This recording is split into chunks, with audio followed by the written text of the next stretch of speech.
everybody. Welcome, welcome. I see some new faces out there. We're definitely looking forward to meeting you new people. So welcome to Solution Group. I have a couple announcements first. First of all, thank you for all the song requests. All the opening music was all you guys. So thank you so much. If you didn't hear your song, we'll keep that on the list for next time. But that was a lot of fun, just getting a little taste of everybody out there, all you guys, and what you like to listen to. So thanks so much for that. Announcement number 1, Moms Group, tomorrow morning, 11 a.m. If you haven't been part of Moms Group yet, and you're available tomorrow, 11 a.m., join us. You're welcome to join us. You can pop in here and there. It doesn't matter if you can't make it every week. It's okay. If you can pop in at all, please do. It's just 1 hour that us moms just get on Zoom and have our coffee together in the morning, or tea, or whatever you want to bring to drink, and we just connect. We talk about the topic from the night before, and last week was really great because we just focused on connection.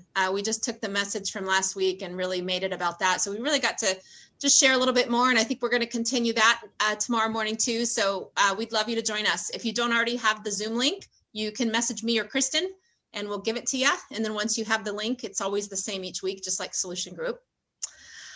Number 2, everybody has been anxiously awaiting to find out when we are going to be reopening live Solution Group. So ever since COVID, we have been just Zoom only. We always used Zoom for our long distance people. But of course, with COVID, we have been 100% Zoom since March of 2020. And we're grateful for the opportunity with technology to keep us all connected, but boy, do we miss our Battlefield family. If you have not seen a live event and you've learned about us since COVID, you haven't seen nothing yet. So you're in for a real treat. We met with our team last week, and we are gearing up to meet in person on Tuesday, August 3rd. So the first Tuesday of August, we will be live in person at our office in Federal Way, same place as we've always been. We'll update the invitation on Facebook with the address so everybody will have it. Also, if you are not already on our text reminder list that gets reminders and updates when we have changes for Solution Group each week, if you're not already on that text reminder list, you can shoot me a text and ask me to send you the link, and you click on the link and you add yourself to our text list. So that way every week you get reminders and notified if there's changes and whatnot. But we're pretty excited to meet in person. We just need a few weeks to get the office space ready and prepared. We will still be doing Zoom, yes. So for you long distance people who can't make it live in person, no worries. You will still be able to tune into our Solution Groups from home. And it's actually, we've gotten better since prior to COVID. We've really fine-tuned and learned Zoom better, so it will be a better experience for those people at home too if you can't make it live. So that's that. And do we have some comedy from our comedian Kyle? Angie, first you got a reminder that on Tuesday, August 3rd, we'll be opening up around 5 o'clock. Oh yeah. Oh yes, thank you. Yes. So not only is it going to be Solution Group that night, but we're going to open up like 5 and do a barbecue. And it happens to be National Night Out, Neighborhood National Night Out as well, which is something that Battlefield has participated in a few years. Last year we didn't because of COVID. But National Night Out is just a national thing that the first Tuesday of August, there's these communities that gather, and then community officials, from the police department, the fire department, can show up if you, register your event, which we will be doing. And they've always shown up in the years past for us too. The last time we had one was at the coffee house, and they all showed up. So we'll have that going on too. So the barbecue will be rolling. Anybody who can come early and arrive at 5, please do. And then Solution Group at 7. So it's going to be a good night. It's going to be a party. So yeah. All right. Are we ready for some comedy? Where's our comedian? Kyle. Morning. All right. Kyle from Rebuild Recovery here.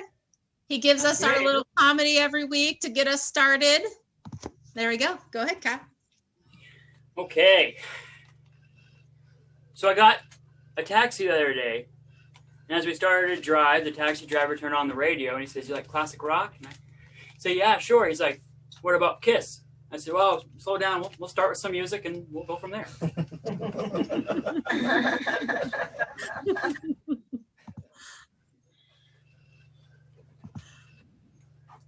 It's kind of a bummer that not much is being built in the USA anymore. I was moving some things over here to Art's house, and I found my TV box, and it says built-in antenna on it. I don't even know where that is. I think it's Spain. You think that one? We need No. some sound effects for when he Yeah, I does think it. it do. Yeah. Well, Dude, like flat lines. We need. Yeah, If you could see everybody's faces, they're feeling you. Yeah. Well, that's sweet. Who hides in the bathroom at parties? Oh, we can hear Wolfie as well. Wolfie does. Party poopers.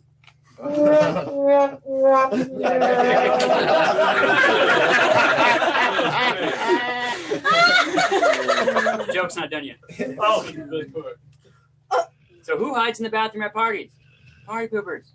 Just like our clients during chore time. Oh, yeah. Chris Stampalia.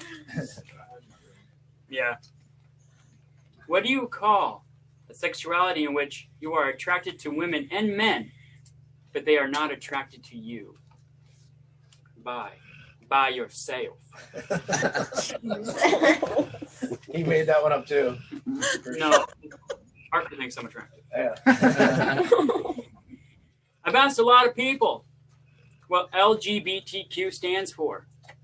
I have yet to get a straight answer. No sound effects. I don't like Kyle, there's consequences, Kyle. There's consequences. Yeah. I don't even like that. Yeah. You won't be hearing much of it. Yeah. My brother, he told me, he said, cheer up, Kyle. You know, it could be worse. You could be underground in a hole with a bunch of water. I mean, I know he means well.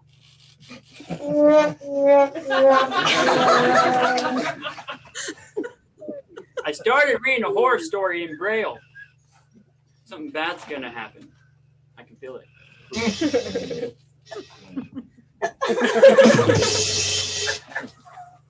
My mom blocked me from Facebook because I kept posting bird puns. Well, Toucan played that game. Okay.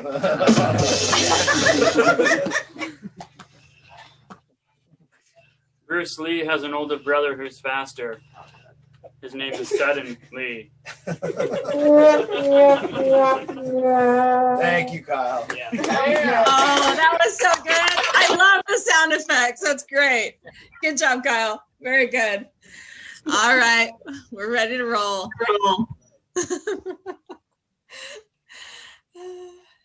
Go ahead and put the quote up. Is you want to know in your darkness? No. Everything.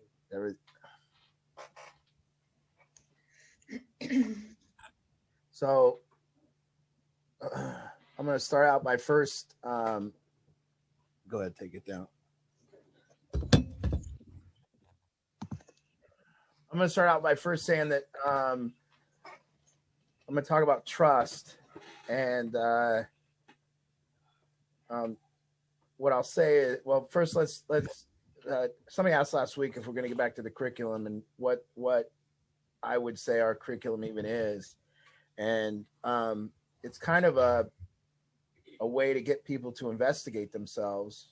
And a curriculum, or what we talk about here mainly, or what I've always found to be the truth, is that we look into this thing called a racket or a complaint or a resentment. And for our purposes tonight, I'm going to say that they're all three kind of the same. So a racket is a front. So a racket is a front for something. So a good like a racket would be like a shoe store that's selling drugs out of the back. And so the shoe store is the front, and the dealing of the drugs is coming out of the back. And so the shoe store is a front for the drug dealing. I kind of think that, and to start out with tonight, I'm going to say that our complaints, our resentments, our rackets are our complaints, are our resentments, and these things are a front. And they're a front for a lot of things. They're a front for our superiority. They're a front for, and they also protect us. They find a way to make us end our commitments, and they find a way to make us look right, and they find us a way to not engage. And so the first thing I'll say is that trust, for the most part, or mistrust, is a racket. Like if any one of you were on here, anyone, but very few people that I've gotten to know on here through families or whatever, or very few of these clients even, but if for anyone to say that they mistrust me, I would say that it would have to be a racket, meaning it has to be a front. It has to be a complaint about me that hasn't been investigated. So if somebody were to say, like what I would say is there's nobody on here that could not trust me because they've never done the investigation. So in order to mistrust me, you would have to have evidence. You would have to have something concrete that I've done to you, something that I've done to hurt you, something. And I know for a fact that there is that evidence might not exist with most of you. Now, I'm not saying I'm perfect. I'm not saying I've never done anything wrong. I'm not saying that. But what I'm saying is that to mistrust somebody before investigation is a racket. So if you were to look and say, I don't trust this person, but I don't know them, or I don't trust this process, but I've never done it, or I don't trust this thing. See, I say it's a racket. And I say, one, it makes you right. It makes you superior. And then two, it makes you not engage, and it makes you not commit. It makes you not do it. And three, it protects you. It protects you from having to do it, having to engage. A lot of people have not done our program at Battlefield Addiction because they don't trust me, or they don't trust the process. One thing I'll say for sure about those people is they've never done the process. They've never engaged in it. They've never investigated. So the next thing I'll say is that for the most part, trust or mistrust, when we don't trust somebody, I argue that for the most part, it's a racket or a front, just like our other complaints. So I don't trust this person, but I've never gotten to know him. I've never investigated. I've never seen any evidence. I just don't like him. I just don't trust him. So that's first. And the second thing I would say is this word called discernment. There's a word, discernment. It means to be a good judge. To be a good judge of something is the gift of discernment. Now it says, but what it doesn't mention is qualified. It doesn't mention that if you're going to have this gift of discernment, that you must have all the information, that you must investigate first before you judge, that you must go deeper and then look and see if this thing. Most people say they have the gift of discernment, but what they have is a quick judgment that protects them from engagement. I don't like that. That's not right. They're not very good. That's not a good person. They're not a good person. So those are the first things. Is I would say that all of our complaints, all of our resentments, what they do is they protect us, and they're a racket. They're a front. So our complaints are a front. As you see in that quote, it says, can you put it up once more? We'll read it. Everything that irritates us about others can lead us to understanding about ourselves. And that's from Carl Jung. And Carl Jung talked a lot about what's known as the persona and the shadow. And he says that people had these two kinds of ways, these two things, these two places in themselves. They had the kind of thing that they put onto the world, and the persona or the personality that they showed to the world, and the side of themselves they wanted the world to see. And then they had the side of themselves that they didn't want the world to see. And so that remained hidden. So he called it the shadow. And the next thing, so what I'll say about that is I come across sick people. I do. I was sick. I'm still sick in some aspects, but I come across sick families. I come across sick people. And one thing I'll say is there's these different, I'm just going to tell you how I see it right now. So what I see is when there's two types of people that deal with their complaints. So when they're sick, there's two ways that people that are sick deal with their complaints from my perspective, and you can argue it if you want. But from my perspective, the first way that people deal with their complaints is they say them. They complain. They complain out loud. They complain to their friends. They complain on Facebook. They complain to anyone who will listen. They just complain. They complain about everything. That's one type of person. Now that kind of person, that person always classifies themselves as the honest one. They always say, I'm honest. I tell it like it is. I'm blunt. I'm forthright. I'm good because I'm honest. I'm good because now I say there's another type of person, a person that has complaints, but don't tell them to the world. So now we have these two kind of people. We have, because everyone has complaints. So now I come across families. And if, by the way, I'm not talking about any of you guys. So don't think I'm talking about you guys. You know, this doesn't probably apply to any of you. So I want you to know it probably don't apply to you. You probably are doing the other thing. So the first thing is that families come to me, and yes, they mistrust me, but no, they've never investigated it. They've never actually done the process. So I say that's a racket. I say that protects you from having to do the work. That protects you from having to get to know me. That protects you from all that. Secondly, I see people that have complaints about the world, complaints about their job, complaints about their boss. And some of them just are out loud. And these seem to be the leaders of the ralliers. They seem to be doing something because they take their complaints and they rally people. And they say, this is wrong. We're being oppressed. It's all wrong. I'll put it on my Facebook. I'll say everything that's wrong. Then the second type of people, they just look at those people and they say, those are the bad people. Those are the bad people because they're loud and they're boisterous and they just say everything. So those people, they go home and they tell their complaints to people who don't matter. They tell their complaints to people. But what they do now, what I say about those two types of people is they're both dangerous. They're both dangerous. Now, the one type of person is dangerous because if they say their complaints and they believe in a certain thing and you don't believe in it, they will go at all costs to destroy you. They will tell people to destroy you. They will tell people you're bad, and they will destroy you without investigation.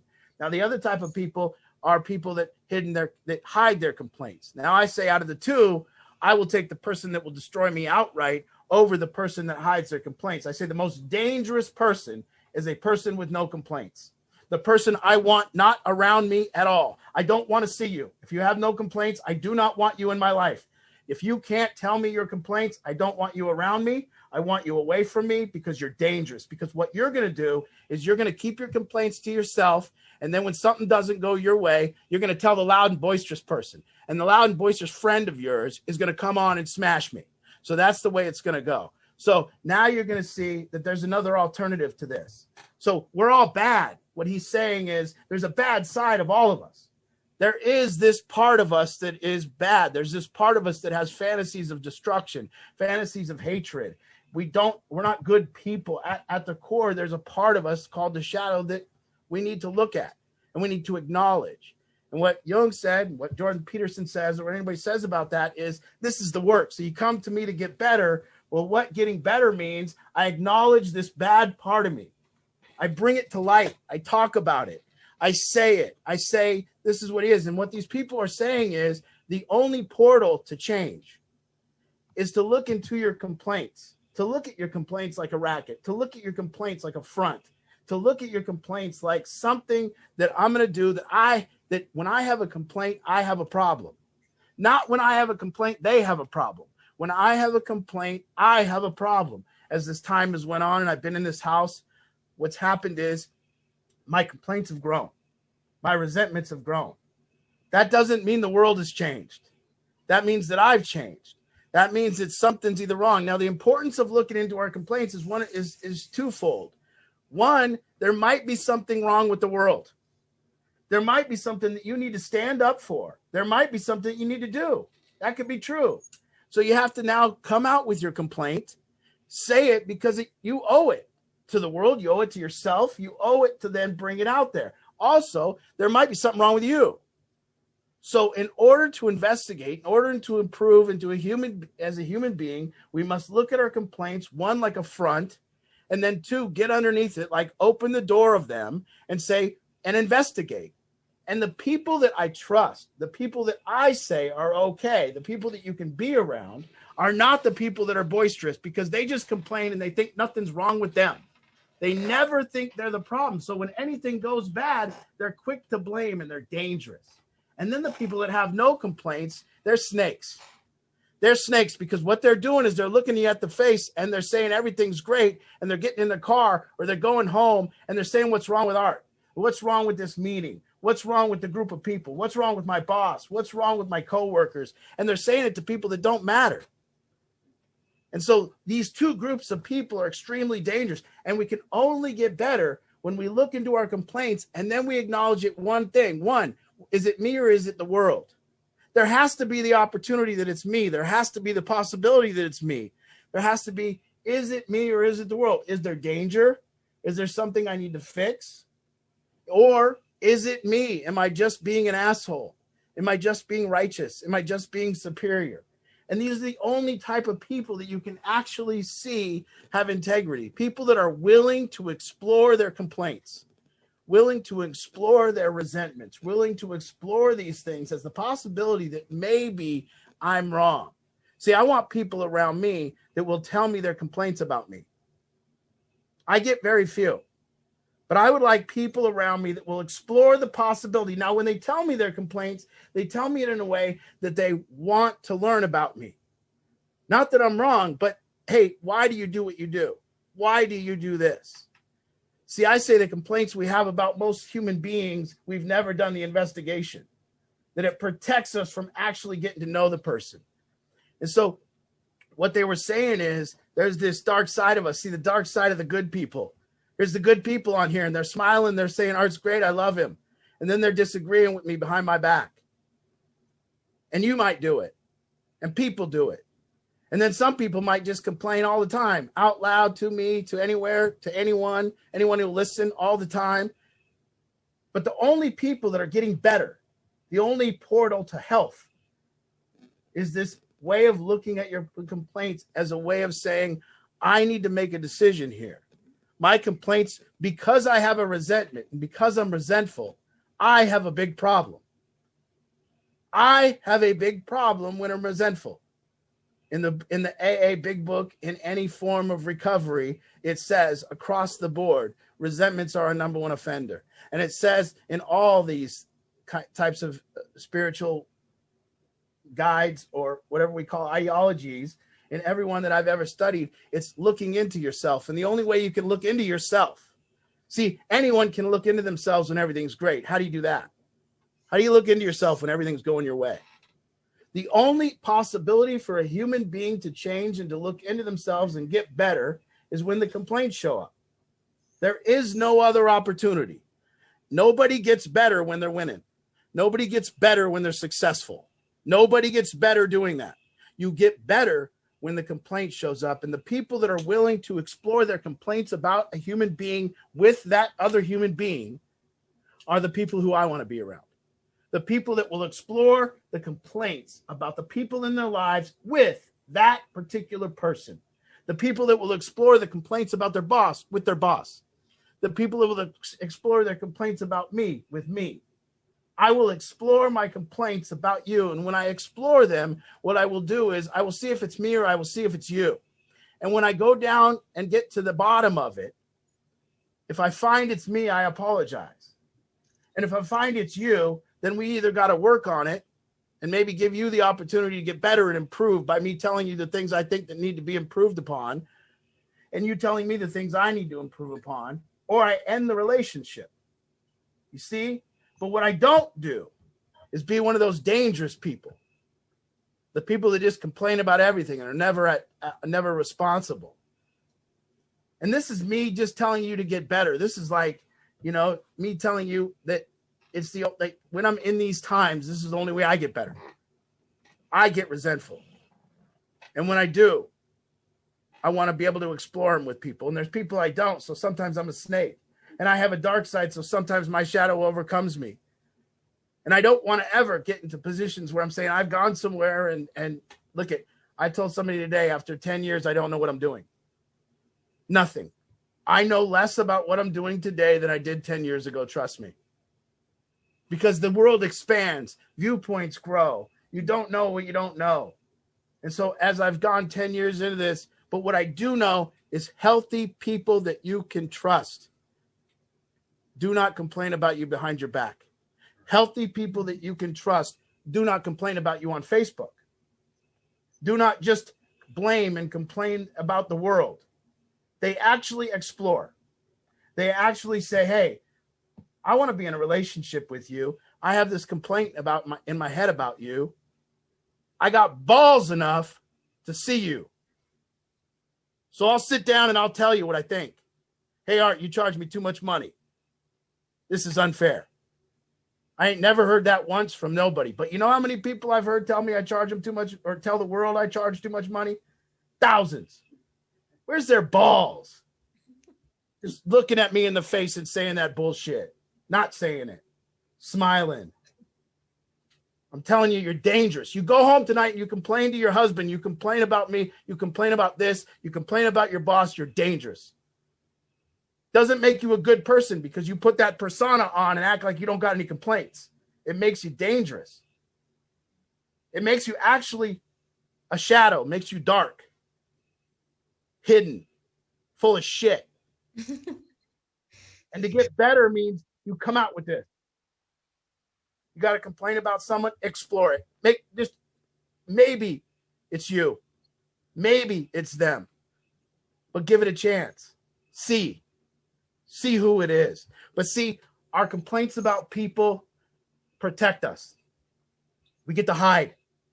We don't have to confront. We don't have to do the work. We can just say, those are the bad people. I'm the good person. And I can sit in my house and happily watch my shows. And I don't have to confront nothing in my life. I can just say, bad people over there, I'm one of the good people. No, you're not. You are not good because you don't explore your complaints. You're full of shit because you don't explore them. Every one of us are sitting here today with tons of complaints. That's what our head's filled with. If it's not, we'd be probably retired like the Dershes. But even the Dershes are sitting on here with a head full of complaints about politics, about whatever it is. But connection, what we're doing here, trust. That's how you build real trust. There's no such thing as it's only built through the exploration of complaints with another person in the relationship. That's how you build trust. I trust that you will explore your complaints about me with me. Do you trust that I will explore my complaints about you? Do you trust me? It's not that we don't trust people because they're going to hurt our car or our home or steal from us. We're not on that level. We're talking about mistrust because what we do is we go to the dinner party and we run our mouth when we get home about everybody in the room. And so we don't trust people because we know they're doing it too. So the only way you could trust someone is if you got in that room and went on some type of exploration with them and said, here's what I think about you. What do you think about me? Now, as soon as you do that, you would have to come to some conclusions about yourself or come some conclusions about, you'd have to act with humility because if you didn't, you'd be too angry and you'd fist fight. So if you could pull it off, if you could get into a room and say, here's where I disagree with you. And this is where I don't want to go home, Art, and say that you're wrong and then not explore. I don't want to go home and say I don't trust you without never exploring what I distrust. You've never asked me a question. Hey, Art, did you do that? Somebody 10 years ago told me that you did that. Did you do that? No, I didn't do that. There. But you didn't ask me. You just said you don't trust me. See, that's a racket. That's a front for your superiority, like you're some trustworthy person. I don't buy it. And so as I deal with my resentments today, because I'm not better, I'm getting there, but I'm not done with them. They come about everyone in my life. They come about all of you. But I will say I'll do one thing. I will explore them with you. I will explore my resentments as a possibility that it's either me or you. And it's not 100% certainty that it's me. And it's not 100% certainty that it's you. But you might be dangerous. So I might be complaining about you because I'm in pain over it. But I'll still explore it with you. So when you do something crazy, I got to kind of look out for danger. So it's hard not to talk about it. But will I come see you? Will I come do something with you? You know, there's a lot of times in this program here where somebody's high. And there's a lot of times I end up on an island confronting that person. By myself looking around a room. Now, we all have complaints about that person, but have you seen them? Have you said what your complaint is? Have you explored it? And then as you explore it, can you say, hey, maybe there's a possibility that I'm wrong, but I'm just looking and I want to explore it. Because, see, that's what we are. We're sick with the head full of complaints. If we didn't have a head full of complaints, we wouldn't be sick. We'd be happy. Everything would be going our way. We'd be in acceptance. Every day would be great. But we got complaints about politics. We got complaints about opinions. We got complaints about Black Lives Matter and LGBTQ, and we got complaints about trans, and we got complaints about pronouns, and we got complaints about Trump, and we got complaints about Biden, and we got complaints about each other, and we got complaints about our drunk brother and our drunk brother-in-law and our mom and our dad. But have you explored the possibility that everything that irritates you about other people happens to be your problem? Happens to be that if you look at why you're irritated when others aren't, that you might find yourself, that you might get in there and find something out about you instead of just complaining. And I don't care if you just complain openly or you hide it. You're dangerous because you aren't giving anyone a chance. You're not giving the people you complain about the chance to be right. You're not giving them the chance to correct themselves. You're not giving them the chance to apologize. You're not giving them the chance to grow. You're just being right, being better than them, and not taking any responsibility for the relationship.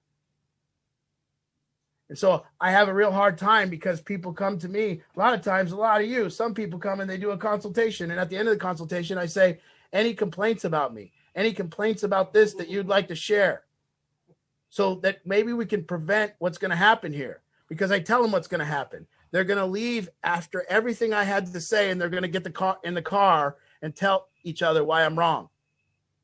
What does that do? So then they get in the car and they say, did you see when he said this stuff? Did you see when he said that? He doesn't know what he's talking about. But no exploration, no giving me a chance. Maybe I misspoke. Maybe you didn't read it the way that you thought you read it. Maybe I wasn't meaning what you thought I meant. But you didn't give me a chance. So I say trust. It's a racket. It's a front for superiority because nobody ever gives the chance for someone. People say, I don't trust someone. They've never done the investigation. So how do you not trust them? What have you done to see that you can't trust them? What have you done? Have you checked in? Have you explored your complaints about them with them? I doubt it because that takes real work. But I say there's only one way to get better, and that's to explore our complaints. And it's to explore it in two things. I'm going to get better because either I'm going to fix what's wrong or it's me. And I can fix that too. So I can look at it beautifully. And the only opportunity to grow is to explore our complaints. So if today you had a bunch of complaints, but you did not explore them as the possibility that it's you, and give the chance to explore that with another person, then you did nothing today in getting better. You know, I see people come to me with complaints about their children, complaints about their family members. And all I do is tell people to explore the complaint. Look at the possibility that it might be you, and look at the possibility that you could give them the opportunity to get better. I want to say one other thing, you know, before we get, you know, drugs are wrong. You know, I don't know what's happened in our society, but drug use has been accepted. I grew up in a family where if you did drugs, you were absolutely wrong. You were wrong. You were wrong and not accepted. You could not come home doing fentanyl or meth in my house. You could not come home doing heroin. It was wrong. I see tons of parents that don't even, and I'm maybe not any of you, but a lot of parents do not say it's wrong. They do not say, I will not accept you in my life if you do heroin. How's that? And I just got to say, I don't buy it. I don't buy anybody who will quit doing anything until it's wrong. It's wrong to cheat on your wife. Everyone knows that. And everyone knows that somebody is cheating on their wife, it shouldn't be allowed.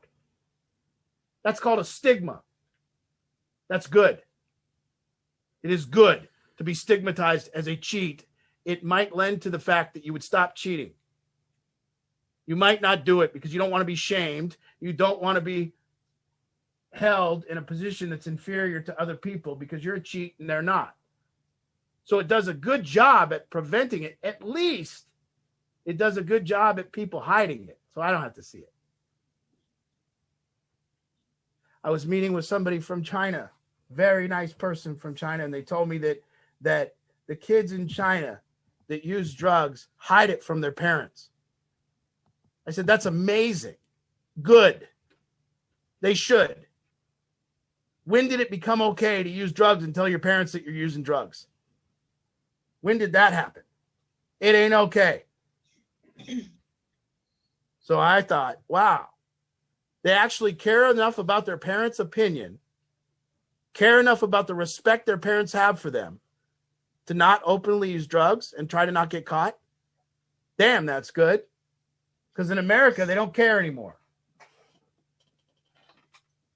One time I heard a story about a kid from the big house, and he was using heroin, and his mom walked into the kitchen and he asked her if she wanted a toke. True story. Thank God my mother would have beat my ass. And thank God I would never do that to her, and I'd never treat her with that kind of disrespect. Because my mom would have come in and punched me in the mouth. And then after my mom did it, and I would have took it, because I don't hit my mom. So I would have let her punch me in my mouth. And then afterwards, she would have told me my dad was on the way home to punch me in my mouth again. And that's goddamn the right thing that should happen. And I'm sorry people aren't saying it. Said they got a kid at their house using drugs, and it's not wrong.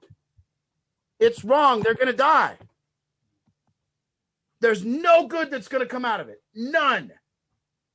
Anyone using fentanyl or meth today is going to die, going to get sick, and no good will come. It can't go on one day.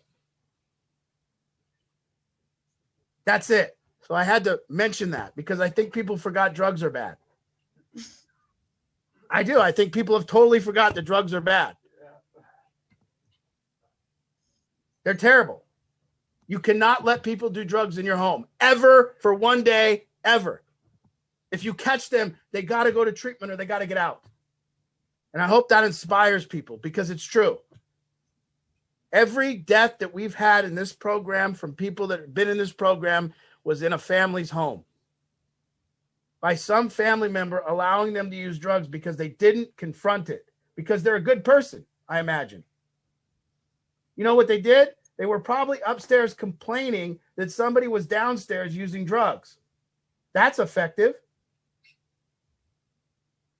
But you're a good person because you didn't confront it. And you're nice. So a lot of people are calling fear of confrontation good and moral. But it's just an alibi. I'm good and moral and nice. You're loud and boisterous and confront, so you're bad. No, I'm just nice to people. No, you're scared. Yeah, you're just scared. You know, I remember a buddy of mine used to tell me there was a man, it's just kind of like this, you know. He was like, I worked with the guy whose name was, I can't say his name, I guess, but he was a chubby 55-year-old man. And he was proud of himself because balding 55-year-old man. And he was real proud of himself because he never cheated on his wife. And I said, has anyone ever wanted to sleep with you? And he said, no. And I said, good. You're real great. It doesn't make you anything. What Jordan Peterson said is because somebody is an axe murderer without an axe, it doesn't make him a good person. And because you don't say your complaints to people, that doesn't make you a good person. It makes you full of shit. And because you complain all the time also doesn't make you an honest and good person. It makes you a whiny, complaining, you know what. Now I'm just saying, people come here with a shadow. I had a shadow.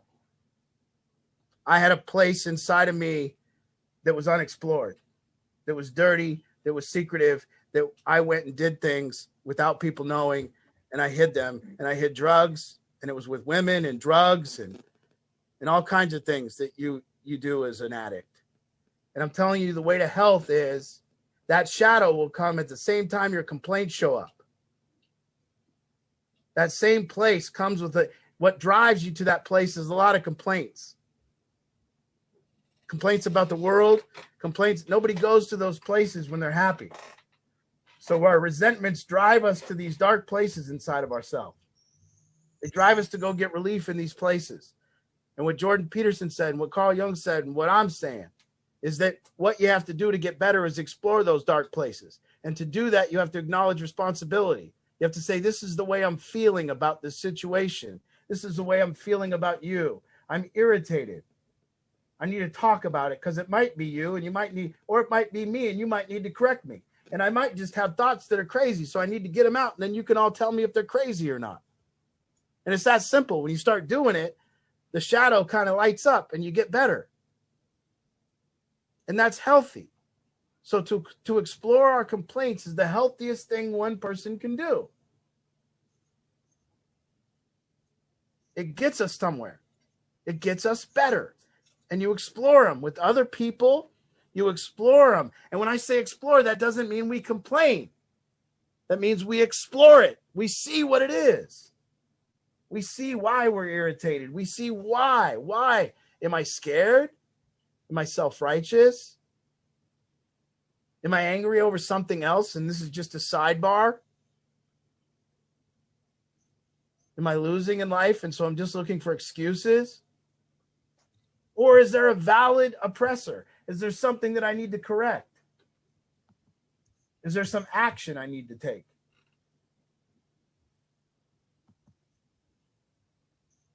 So I've been complaining a lot lately. So tonight is me exploring those. I've been complaining about the people in my life. I've been complaining about their building. And I got a problem. You don't. My complaints are building. It's tough living here. But I got a problem. You guys don't. There's nothing you guys can correct. There's nothing you guys need to do to fix me. There's me being in pain.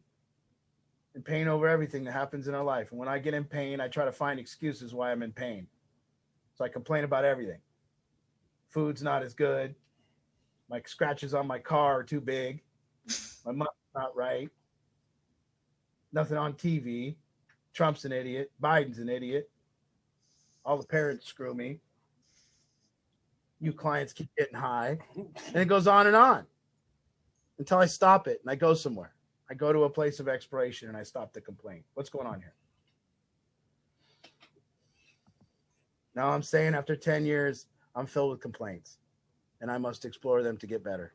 And thank God I'm filled with complaints because that means I can get better. So is it okay to have a complaint on your own and explore it by yourself, or do you have to explore it with somebody as well? Both. Yeah. Complaints on our own, complaints with other people. If you can explore it and get to a place where you figure out that it's just you being you and you can let it be and it doesn't fester, you're done with it. But that takes honesty to say, is it festering or not? Is there something that I can say? Do I need to? That kind of exploration. But just to say that the problem isn't what's going on. The problem is how I feel about what's going on. The problem is my resentments in general, not the problem out there. That's getting to the second level. So the two types of people that I said, the first type of person just complains and they don't think the problem's them. And the second type of person goes home and complains and they don't think the problem's them. So neither one of those two types of people, those dangerous people, they're not doing any exploring any possibility that they are part of it. So they're never going to change. And I feel sorry for them. I also feel sorry for them enough to stay away from them because they're dangerous. So I watch people that won't tell me their complaints about me. And now I watch what I say because I know they're dangerous. I know what they're doing is smashing me on the back end. It's okay. It's okay. You ain't going to get anything from it. But I just been a little bit more guarded about people like that now. It's okay. You see? So now I got work to do. Because I have all these complaints, I have to do two things. I have to, one, see, calculate, inventory them. I have to inventory them and then see who I need to see and talk to and see which ones I can let be. Yeah. It seems like it's happening more and more these days too, like in universities.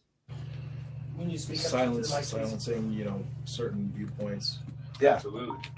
Well, Pulling people off stage, not letting them speak, and it's becoming normal. Yes. Yeah. Canceling people. Yeah, censoring content on Facebook. Yeah. Censoring all of it. But then again, some of the people that are getting censored and some of the people that are getting silenced, they're just complaining to complain. They're not taking any responsibility for the change. Yeah, just mad at people with opposing views. Yeah, not willing to debate it. Not willing to debate it. Discourages people from saying how they feel. Well, let's get real down with the feeling of what it feels like when somebody has an opposing view in the first part. Let's acknowledge that when somebody opposes your viewpoint, it actually scares, hurts us, and angers us. It just does. So if you can acknowledge that, then you can acknowledge that being with somebody that has an opposing viewpoint is very difficult. So you have to first acknowledge the difficulty and quit just saying that people should do it. Yeah, I know people should do it, but let's acknowledge how difficult it is first to be in a room with somebody. For instance, if you don't like Trump and you're in the room with somebody that adamantly loves Trump, you're going to have a tough night. And at least acknowledge that and see what kind of work it would take, what kind of exploration of your complaints about the other person it would take to get down to the bottom of it. That's the whole learning. Yeah, but everyone thinks they're already doing it. So the people that complain about how people should get along, they don't get along, but they act like they're already doing it. Because if you truly had a complaint about how people are getting along, you would have to change as a person to get along, to help those get along. And that's tough work. Okay, we got questions, Ange, comments, complaints. Yep. This is when to share it, y'all. So the way that you let me know that you'd like to say something, you could just raise your hand. There's a raise your hand feature. See, I'm raising my hand right now. There's a raise your hand feature on your device. If you can't figure out that on your device, no worries. You can literally, get my attention. There are a few screens though, so I don't necessarily see you right away. So just be patient. We want to get to everybody. You can also just unmute yourself and that will signal me as well. And we'd love to hear from everybody. Any comments, questions, complaints, new people, we would love to say hi to you as well. You've kind of, you've walked into just an ongoing conversation. And so welcome. We just want to have an opportunity to see your face and be able to follow up with you as well and get your questions answered and introduce you correctly to Battlefield. So I would certainly love to have a phone conversation with any of you new people tomorrow as well and get you completely plugged in. So who is first? I will lower my hands. Let's go through these screens. I'm going to call out some of the new people here if nobody raises their hands first. Katie's got a question to get us through. So I find myself in my head with worries and complaints. Would you say that often worries and complaints go hand in hand, and the worries and complaints can strengthen each other or something? Oh yeah. Well, either one is an exploration. Either one you got to just get out and say. Especially worry. Would you say a worry could be a racket too? Worry is a racket. That's right. A worry is, okay, that was a great question. So Katie asked if a worry can be a racket. So what a racket is a front.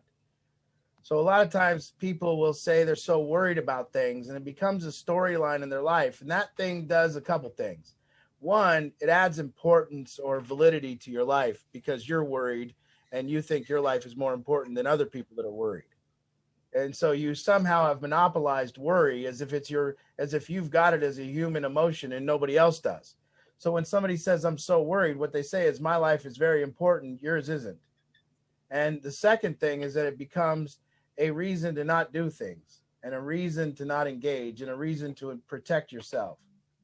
So yes, worry 100% for the most part is a racket, because if it wasn't, you would just be doing things to not let that happen. You see? So if you were worried you were going to go broke, well, a lot of the people that are worried, really truly worried that they're going to go broke, they are working today. That's it. The people that are worried about their family are doing something to improve their family. But you can't worry and watch TV at the same time, or that's a racket. Or the people that show it instead of saying it. Yeah, well, the people that are doing something, action. That's right. Unless you're talking about those late night terrors when you wake up at 4 a.m. with worry. Worry wakes you up, and then there's nothing to do because it's 4 a.m. That sucks. That's hard to get back to bed sometimes. Wake up panicked. Forgot to do something. You know. Okay. All right. So we have Roxy, Polly. You two ladies are new. So Roxy, can we say hi? I'm trying to unmute you. There you go. Hey, Roxy. Okay. Hi, how are you? Hey, nice to see your face. And nice to meet you as well. Yeah. I was up at 4 a.m. last night worrying. But that's my problem. Anyway, I realize I'm stepping into a group that's probably been together for, years. So it's a little strange. I don't exactly even know what Battlefield is. I know that it has to do with addiction, but I don't know if it's. Yeah. What did you walk into? Yeah. Yeah. What did I walk into here? Tell me, if somebody wouldn't mind, tell me a little bit about the genesis of Battlefield and how it, what its purpose is. Yeah. As we figure it out, we'll let you know. Oh, okay. Okay. Well, that's good. Well, Roxy, like we texted, what we're going to do is we're going to schedule a consultation, and that consultation is just going to be me and Kristen welcoming you here. Let me put her so you can kind of see her face too. And we're just going to get to know you a little bit over Zoom and, and then help direct accordingly. Okay. Art, what do you want to add to that? Well, how'd you hear about us, Roxy? Well, a friend of mine's son and daughter-in-law are both in recovery, and she's very active in NA and AA and so on. And so she was the one who told my girlfriend about your group and that it might be helpful for me and my family. So here I am. Awesome. Yeah. Where do you live? I live in Edmonds. Okay, great. So you're local. Yeah. Beautiful. Well, let's schedule a time where we can get to know you, and we'll fill you all in. Okay. Super. Right. Thank you. Yeah, you bet. Awesome. All right. And we have Polly, probably with the same, what did I walk into? Right? Yeah. She's nodding her head. How'd you hear about us, Polly? Actually, my daughter, who is online as well, and she heard from a friend, and I think we were just here to get some support and helping, us with her son, my grandson, and so it's a learning experience. Awesome. Where do you live? In Spokane, so across the state. Okay, great. Well, I want to make sure you get my number by the end. Travis can put it up on the screen, and let's connect tomorrow. We'll get a consultation scheduled. Kristen and I will get on Zoom and introduce you to Battlefield. We're here to give you a starting point. We'll get to know you a little bit over the consultation and identify a starting point based on your situation, based on what you're going through.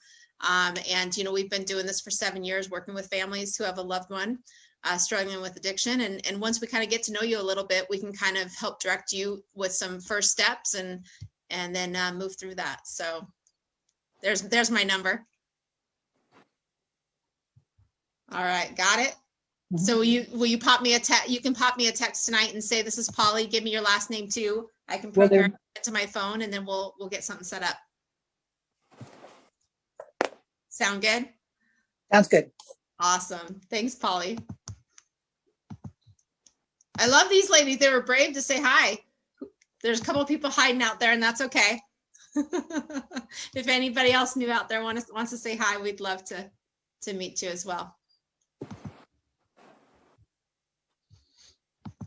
All right.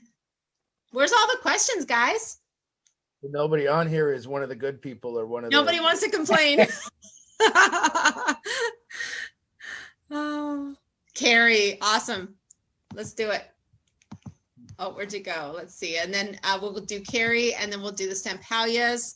I'm looking for you again, Carrie. You went off my screen. Add spotlight. There we go. Hey, Carrie.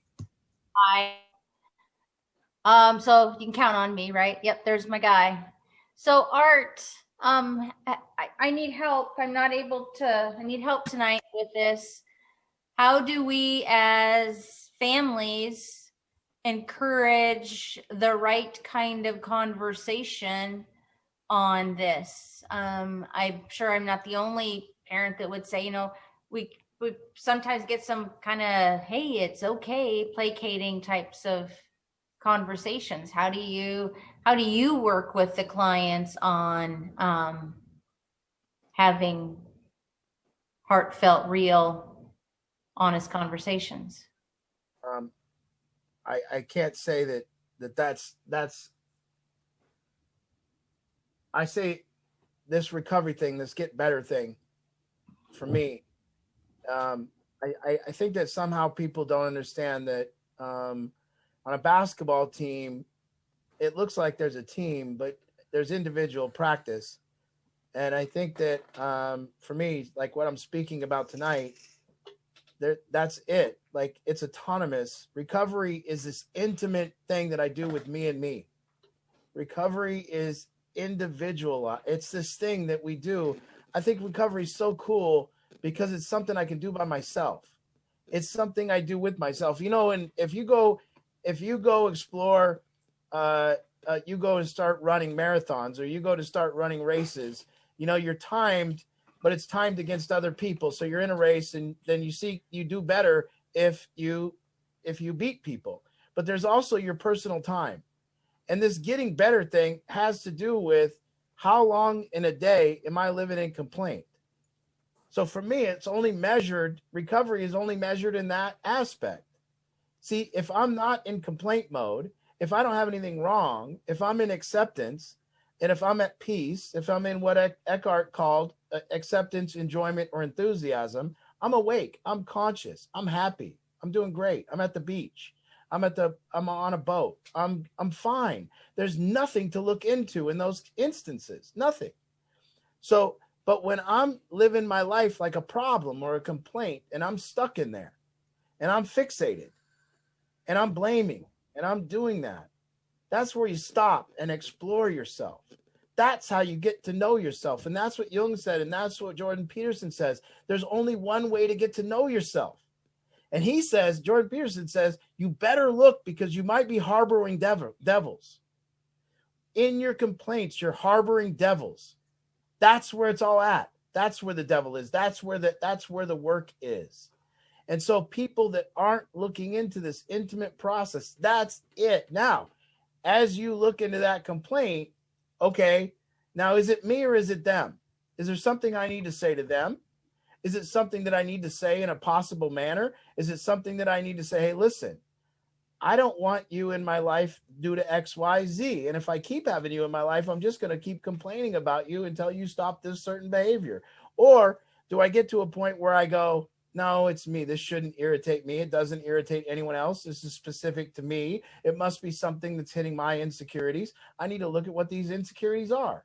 So that exploration process is the whole process.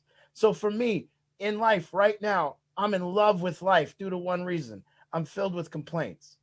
I'm filled with complaints about people I was at the lake with, people that are on my team, people that are my clients. And due to that fact that I'm filled with complaints, I have this opportunity to go somewhere right now inside me. I have this opportunity after I go inside me, I have this opportunity of making a difference in all these relationships. And that's when it'll be made a difference. When I go explore the possibility with someone that maybe I'm wrong, or maybe what they're doing bothers me so much that they're wrong. And so me and you need to talk. And if we have that conversation, after those conversations, the relationship always improves or it ends, which is way better than putting on the persona, meeting with people, saying everything's okay, and then going home and complaining about how stupid everyone is and how right I am and how wrong everyone is. And that's beautiful. And that's recovery. And that allows me to light up these dark places of myself where I blame others, where I don't take responsibility, where I just pity myself, where I just kind of get there and feel sorry for me. And that's where people who are addicts and alcoholics in early recovery go use. that's the place they go use it. If they were at acceptance, enjoyment, and enthusiasm motoring along through their day, but see, the complaint shows up, I'm bored. That's right there. Now I'm bored. Well, that starts growing and festering. And rather than stopping and saying, hey, wait, what is this boredom thing? Am I going to do something about it? Can I fix it? Can I take a walk? Can I go golfing? Can I go do a work project? Rather, they'll say, I'm bored, not do anything. And then you say, well, there's stuff to do. And they go, no, everything's boring. There's nothing that's not boring. I'm like, dude, we could go to the Super Bowl. No, boring. We could go, no, boring. They just want to sit and pity themselves and suffer and be victimized and be righteous and superior. And then they get loaded and they wonder why. And so it's not up to me to get them to engage in this process. I encourage it just like I encourage wearing a comfortable pair of shoes. I mean, I can only ask you to tell you these shoes are awesome over and over. If you don't put them on and wear them, there's nothing I can do. And I'm sitting here with these kids every day saying, I got these shoes, try them on, they fit, walk around in them. They're amazing. And they go, no, I like my shoes. Well, your shoes get you loaded every time. Yeah, but I'm going to keep them. So, like I said, it's not about anyone else. It's about this beauty of like what I can do for myself as soon as a complaint shows up. And sometimes it's not as soon as it shows up. Sometimes I might be in it for 2 days before I realize it. You know, oh shit, what am I doing? You know, and I'm not in danger of getting loaded because I've been doing this for 11 years. I am in danger of being severely unhappy though and making others unhappy in my life and not getting anywhere. So that's the danger. But yeah, but it doesn't mean that like I'm trying to teach parents here to then have some kind of conversation to get their kid to engage in this process or anything like that, because I'm not. I'm saying engage in it yourself, wear the shoes. Whether they're complaints about your kid or complaints about anything. And then I went on to say a valid complaint is my kid's using drugs. And that's one that you should resent. And that's one that should be a problem. And that's one that you should address right away, because if your kid's using drugs, there's a chance in this day and age, he's either one of two things is going to happen. He's going to go crazy and into a psychosis if he's using meth, and he can't use meth one day without going crazy, or they're going to overdose and die. Mm-hmm. So that resentment that you have, that anger that they're using drugs, that is purposeful. Yes. It's actually valid. You need to do something. And yes. people, if I told you that I have a treatment center with 15 people at it and they're all using drugs, you would call me insane. In fact, if I said I have a treatment center and one guy's been getting high for 3 months and he's downstairs and he lives with me, you would say that's insane. But yet over and over, it's allowed in our community nowadays. But not by me. I can't do it. Why can't I do it? I'm a treatment center. It seems like I'd be the best place for people to use drugs. I'll have Narcan laying around. I'll have staff. I'll make sure they use safely. And then I'll just keep charging. But people would say I'm fucking, people would say I'm nuts. But yet people will let their loved one live in their house and get loaded. That's nuts. That's nuts. And then complain about it. See, that's what Jordan Peterson said in his 8-minute little thing about the shadow. He said it's beautiful to look into it because some of your complaints might be like a company of people that are being oppressed by the boss. They don't say anything for a long time. And then by the time they do say something, they're all sick with resentment. But they could have stopped it years ago. But instead they complained in secrecy and let it build. And went home and got sick. But they should have said something because there was real danger. So that's what he says. He says it in such a cool way. He says, sometimes you just need to speak because you might get straightened out. You might be all screwed up. But sometimes it might be valid. But either way, you speak. Either way, you explore. All right. Thank you, Carrie. Thank you, Carrie. Yeah. No, that was a really good clarification there for everybody. Thank you. Okay, stamps. Let's see, Dave and Pam. Hey, guys. Hello. Hi. Oh, whoops. Did we get you muted again? Let's try again. Let's unmute you. Yeah. I think I think it's a conspiracy. Whoopsies. Anyway, early on, you were talking about, criticism and complaints and not confronting people and taking them, off on the side. I guess, the cell phones are great for that. You can text people now and you don't have to confront anybody. But when I think back through my career, one of the main reasons that I can remember of not confronting people about things was I don't think I was prepared to deal with the response that I anticipated. Yeah. And that would be something that I'd really like to hear your insight on. You've talked about, the confrontation and that. Okay, if we carry on and we actually follow through with constructive confrontation, then how do we deal? Is there any magic to how to prepare and to deal with the response that may be coming your way? Well, the first thing I would say is that, one, when we begin to see resentment and complaints as our problem, that's problem A. So, or step A, B, whatever, one, whatever you call it, one. Step one is saying, when I have complaints, they're my problem. They make me sick. When I have resentments and rackets and things about people that I don't understand or that I need to confront, I get sick. Because what I do is I just think about those all the time, and I'm not happy, and I'm thinking about that other person, and it's renting space in my head, all that kind of stuff. So then the next thing is confronting it. But when I say confronting it, that doesn't mean confrontation. That means that's where the word kind of gets screwed up, because confronting doesn't mean that. Confronting means exploring with the possibility. So now I go to this person and I'm exploring with the possibility that I might be wrong or they might be wrong. But when I go to somebody and I say, now you're adamantly wrong and I need to stop, unless it's a case where somebody's using drugs or doing something that's a danger and it's blatant, yes.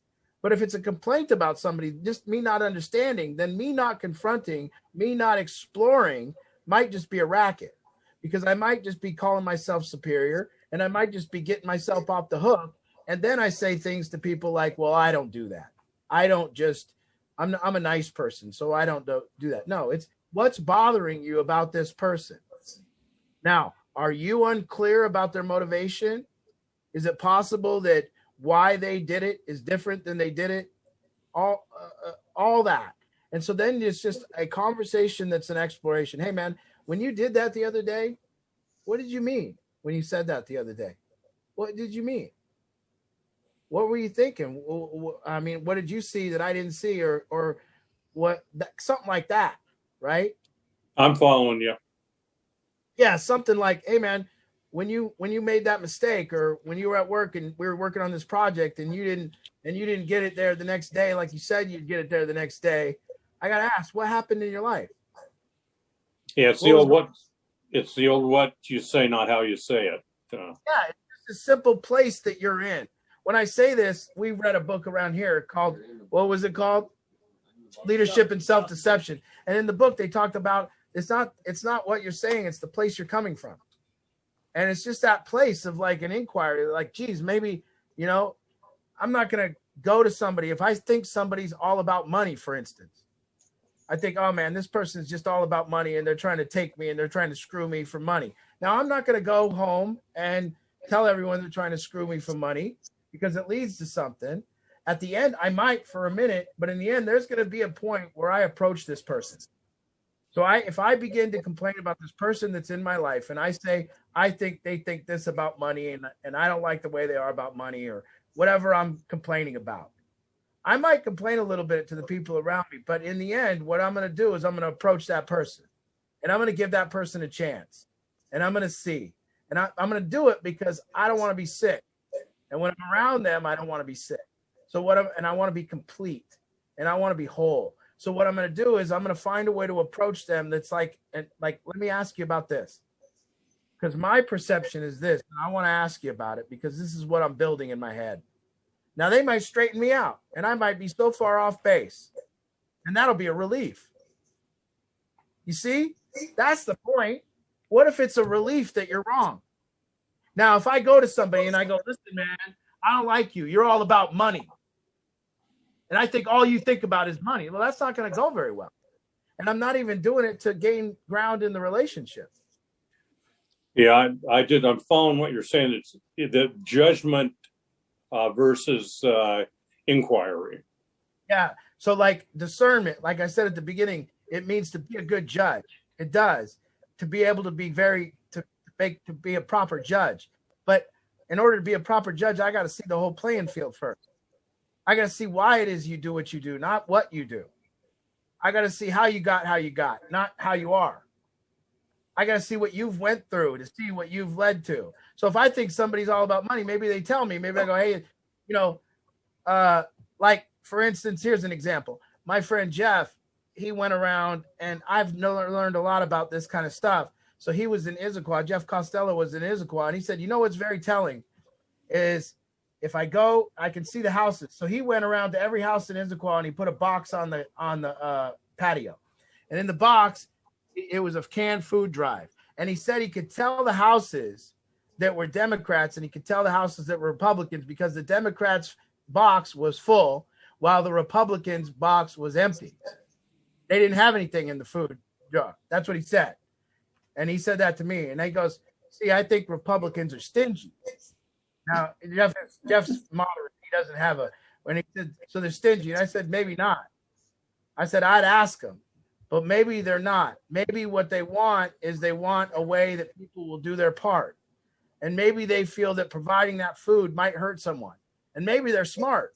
So maybe you need to hear their point of view before you judge them. And maybe you need to see, maybe that isn't some kid that got handed a silver spoon. Maybe he lives in Issaquah now, but he came from the streets of Seattle, or he came from Auburn in a dump, 1 bedroom with a single mother. And he's saying that won't work. If we give that person food, that will teach them to get food from the food drive.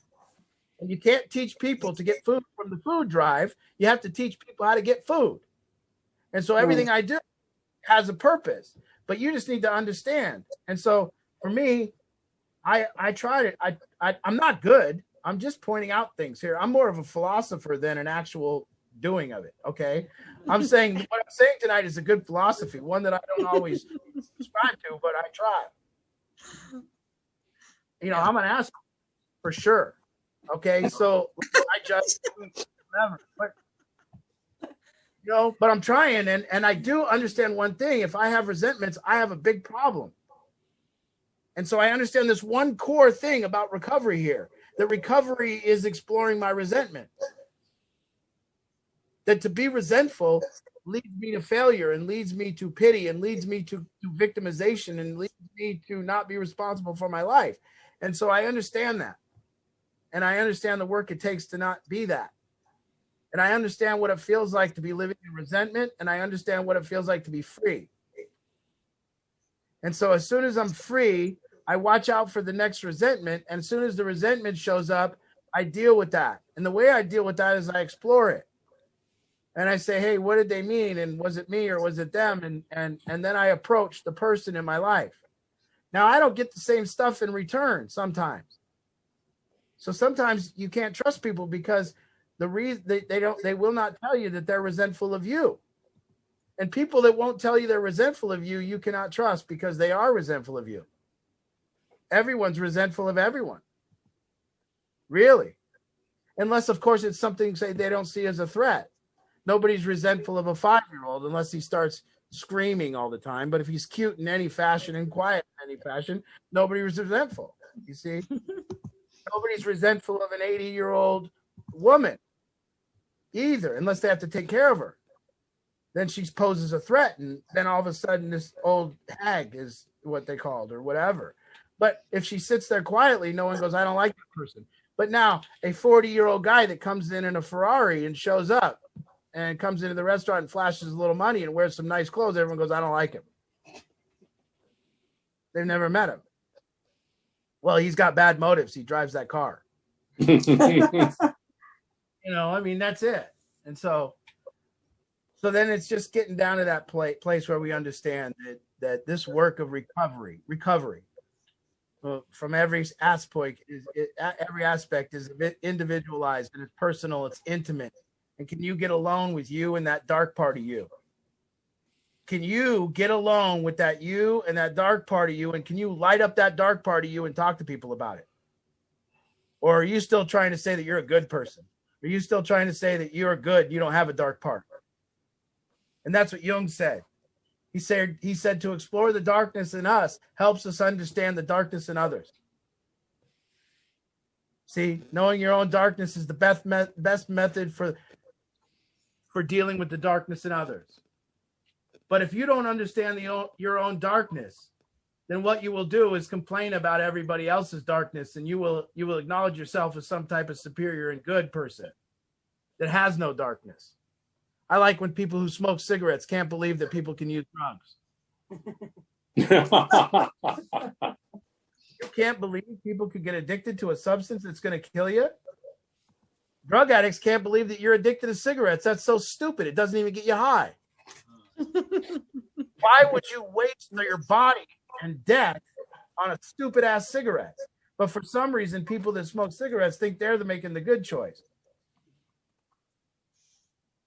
I remember being in a McDonald's as a drug addict, looking at a woman come in that's 350 pounds and not understanding why she would possibly be in a McDonald's.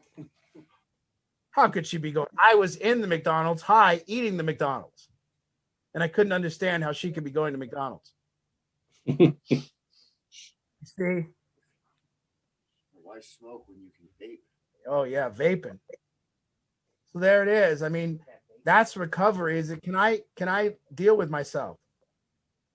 Can I deal with this dark part of me that has fantasies about slapping people in the middle of a McDonald's? You know, can I acknowledge that I just had this dark, you know, I'm on an airplane and the baby's going on and I want to walk up to the parents and just put my hands around their throat until they're real quiet. That's in us. That's in us. You know? People rub their feet together. That sound of feet rubbing together. Well, thank you. You're welcome. Thank you, guys. Chris is on tonight too. Hey, Chris. Yeah. We're down to the last 2 minutes. Art, heads up. Travis, do you see, Art, that Travis has done a countdown? He always finds ways to make me Yeah, more I just nervous. didn't know if you noticed that Chris. or I need to point it out. Hey, Chris. Gee, Chris, when are you going to get better? Yeah, Look at stop. this shit. The slow Jesus. recovery. Yeah. Just tell him you're ready to go, dude. Yeah. Yeah. You always told me I was holding you back. They are holding. I got to get the okay for the doctors for me to put weight on my feet until I can do that. Oh, now you care about what people tell you to do? Oh, man. You didn't get the okay from me on nothing. That's beside the point. Yeah. I didn't have any neck braces laying around. Damn. Yeah. You should have got me a dog collar. Like that Kathy Bates in Misery. I need to have you guys all in a bed and cripple you. Yeah. Oh, nice to see you, Chris. We got nice to you. Where's that? You want to hold that up? All right. So whatever closing thoughts, and then we have a closing song by Riley Cobb. But we'll let you. Here's the Oh, yeah. ball. Oh, it's not. No, Oh, Travis. no. Art. Get it out of there. Jesus. That's Travis. Don't blame me. Surprise. Travis. Right, blaming on Travis. Jesus. My next Yeah.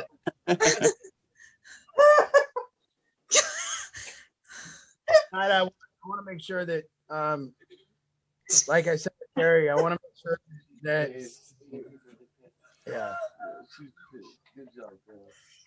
Angie, you got some resentments, Ange? She said, Yes. Yes. Explore them with Travis after the group, please. Let me take a look at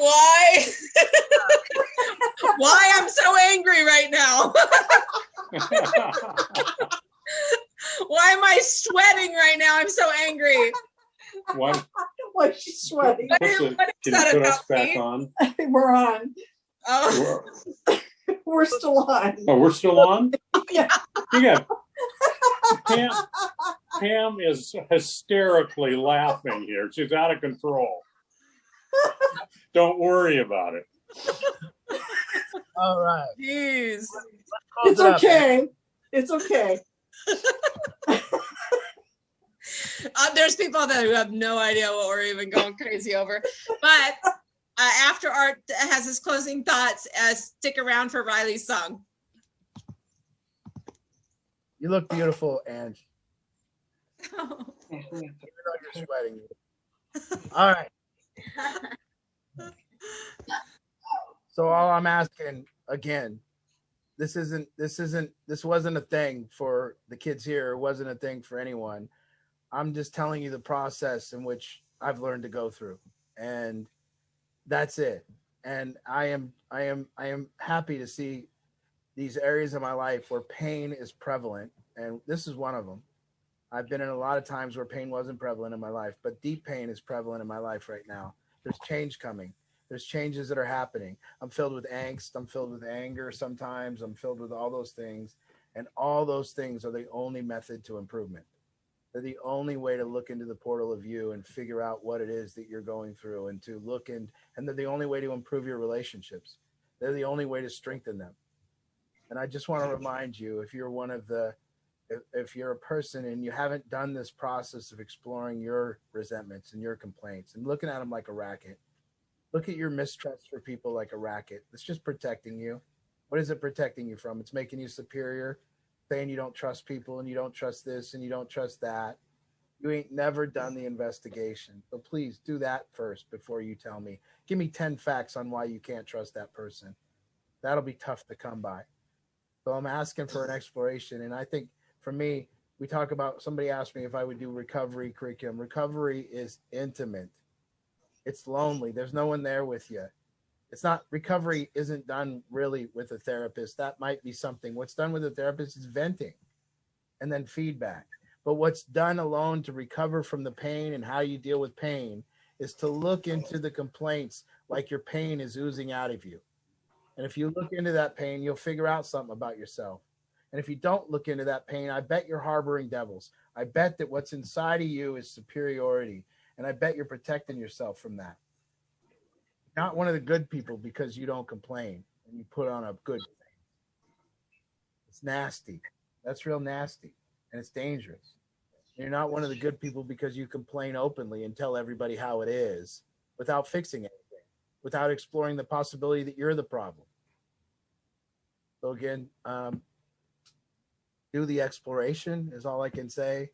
I don't know what it'll get you. I'm still doing it. And I don't know what it's gotten me. But I do know I'm happy when I'm not in resentment, and I'm unhappy when I'm in resentment. So I have to make a choice. I have to figure out which side I want to be on. And to get out of resentment, there's work to be done. To live in it just makes you righteous, and you can stay there forever. So here's our closing song, and thank you all for coming. Beautiful message. Thank you, Art.